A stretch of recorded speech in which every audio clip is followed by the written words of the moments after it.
Yeah. So there's been like a crazy like influx of people who want to do like clothing brands and things of that nature. And I've come to find that in situations like these, bro, you actually kind of just have to have it. You know what I mean? You can't just like look. So I went thrifting because I want to make my first garment kind of like the one I'm wearing. So I needed to find something for inspo. You feel me? You see how the arms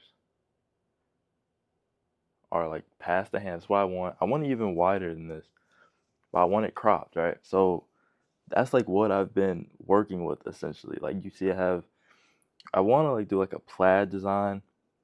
This was the first mock-up right here, just with the actual shirt itself, the garment, and then I've been improving ever since. This was the first plaid I had. You know, most people would have been like, okay, I'm gonna just go with this. This looks horrible. That's just not what I did. I've been perfecting the design that I want. And don't worry too much about this because this is just, it's the mock-up. It'll look different, like on an actual shirt. But what I will say and what I have noticed is that all this stuff that's just being posted and, it's just screen print with like a crazy design, like a weird face or something. I don't even know. I don't even have an example of it because even my Pinterest is all like, it's like it's very me. It's like the stuff I wear. Like I'm wearing this to the gym, bro. So before I really get into that stuff, I'm just trying to tell you, if you don't really love clothes, bro, like, I'll be completely honest when I say I had no intention starting a clothing brand. Like the clothing brand thing, I actually have a clip of it. I'm gonna put it right here. With the next thing, which is Shopify. So right now I'm thinking of starting a brand, probably Dub Club, branded merchandise, stuff like that. But it's gonna be, high quality merch within a clothing brand. I already have a Shopify store. I just haven't released it yet. 6 months ago, or 6 to 8 months ago, I literally sent a video after I got monetized on YouTube that I wanted to like start a clothing brand. I had inspiration for it and things like that. The past 2 years, I've been thrifting crazy. I love clothes. I'm like a competitive person with clothes. Like if I see someone with a tough piece, I'm like, all right, I'm gonna go thrift something crazier, make it to like my liking, right?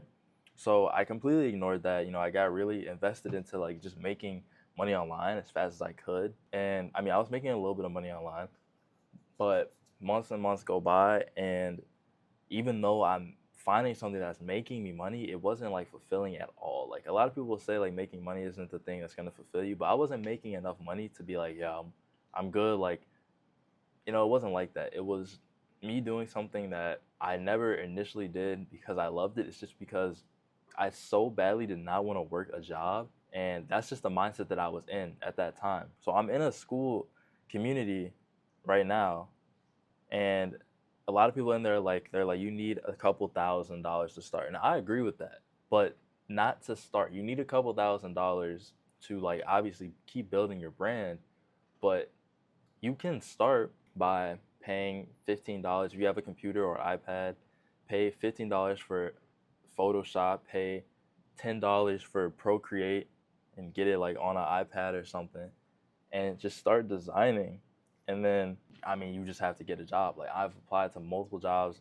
I'm just going to fully go in on that, make as much money as I can, and reinvest. I never thought like that before. Like I was like, I want to do this all online, and it's 100% possible, but not for me. Like for me, for the thing I'm doing right now, you just need to have money for it. A couple people, bro. I'm getting a call right now, bro. Hard, bro. Get punched in the face with some teal on a dead guys. You don't need a chili ice pack on that die. But like, bro, like people be putting like 47, like the number, like what does that even mean, bro? They just be throwing a number on there. There's something on that means something to you. That's what I'm saying. I'm trying to think. Like, I'm trying to think. There's so many. Huh? Throw Goku on the back. Come on, bro. I'm gonna have animators buying my stuff. They buy everything. Bro, I literally seen a dude. He just drops Call of Duty shirts, bro. Like, that's so lame to me, bro. That's so lame.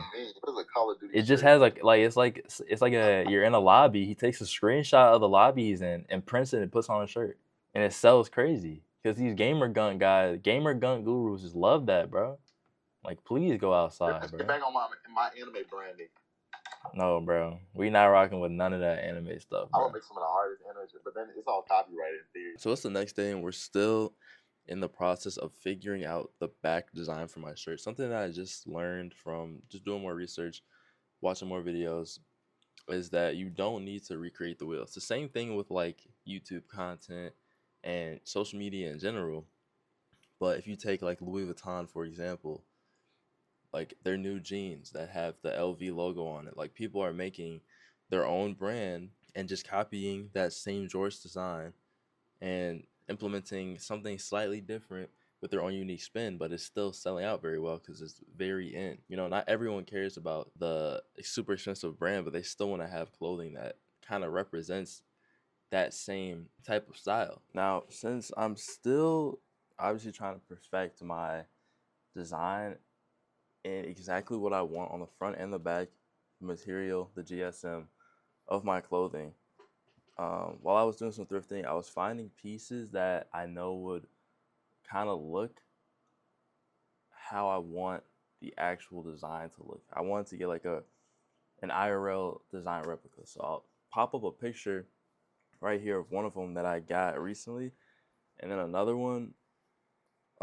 which is thrifted, but the material, as you can see, like it's heavy. This is like good quality.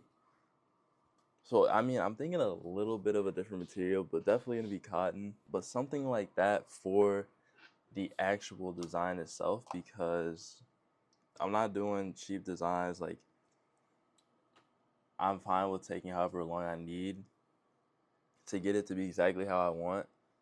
But you can see, like, there's even the small bare minimum designs. Like, I want everything on there that I need to have. So now I need to focus on the back because I like minimalistic clothing. Like, I don't like stuff with too much design. I'm more of someone who appreciates the quality and the meaning and like the color, so that you can wear it with certain styles and stuff that you can see yourself wearing it. So like I said, since I am like going fully in on this, you know, I'm not going to be doing a lot of editing with my YouTube content because I need to focus on all of this, especially when I get samples made and we have to do TikToks, Reels, like consistently daily. So I'll just be vlogging all of this journey. Be sure to subscribe and turn on those post notifications so that you can see when I'm dropping another video. And also, if you want to be able to talk to me and tell me about your experience, talk to other people who are also kind of doing the same thing, being entrepreneurs, you can join the community that's also going to be down there.